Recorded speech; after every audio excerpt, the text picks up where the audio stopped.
मिल जाए, इसकी भस्म जो बनेगी वह।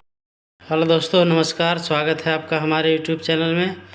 दोस्तों, यह देखिए आयुर्वेद की एक बहुत ही अच्छी जड़ी बूटी है।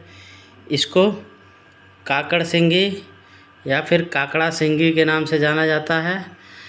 इसमें बहुत ही अपार बल होता है, बहुत ही शक्ति होती है इसके इस्तेमाल से, इसको खाने से। दोस्तों, इसकी आज हम औषधि बनाएंगे और बना करके आपको दिखाएंगे किस प्रकार से प्रयोग करनी है। और इसके प्रयोग से खांसी, किसी भी प्रकार की खांसी, पुरानी खांसी, अस्थमा, दमा, क्षय रोग यानी टीबी, खांसी वाली एलर्जी को आप घर बैठे आसानी से ठीक कर सकते हैं इसके मात्र इस्तेमाल से। दोस्तों, यह देखिए एकदम सींग की तरह होता है, यह इसकी खास पहचान है। लग रहा है किसी जानवर का सींग है, इसीलिए काकड़ा सिंगी नाम इसका पड़ा है। और दोस्तों, इसको हम पहले जला लेंगे।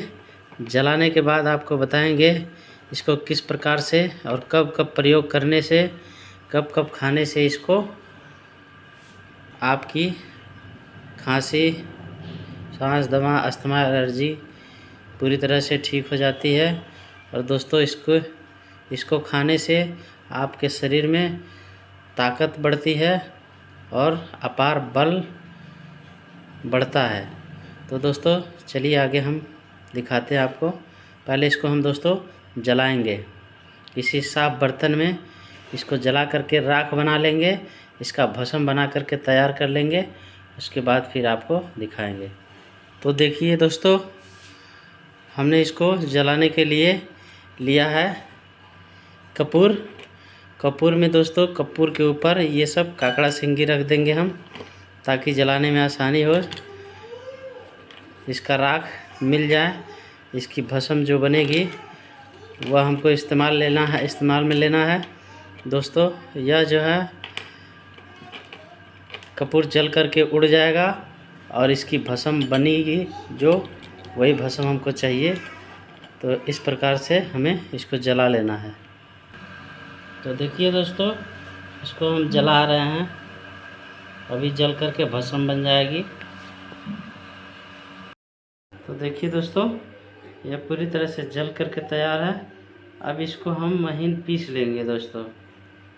तो चलिए दोस्तों, पीस करके आपको दिखाते हैं।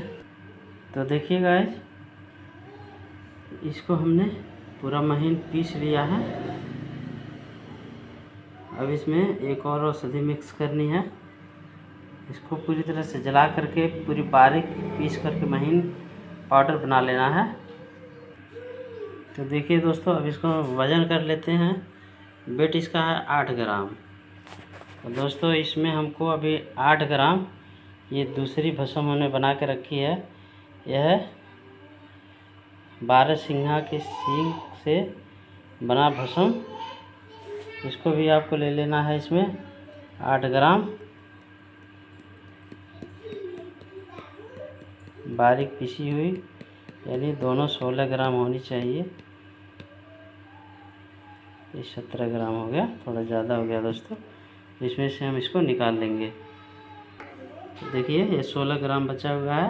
अब इसको हम आपस में अच्छी तरह से मिक्स कर देंगे। दोस्तों, यह दवा पूरी तरह से बन करके तैयार है। इसको आपस में मिक्स कर लेना अच्छी प्रकार से। उसके बाद इसको सुबह शाम एक एक चुटकी शहद के साथ में सुबह शाम चाटना है।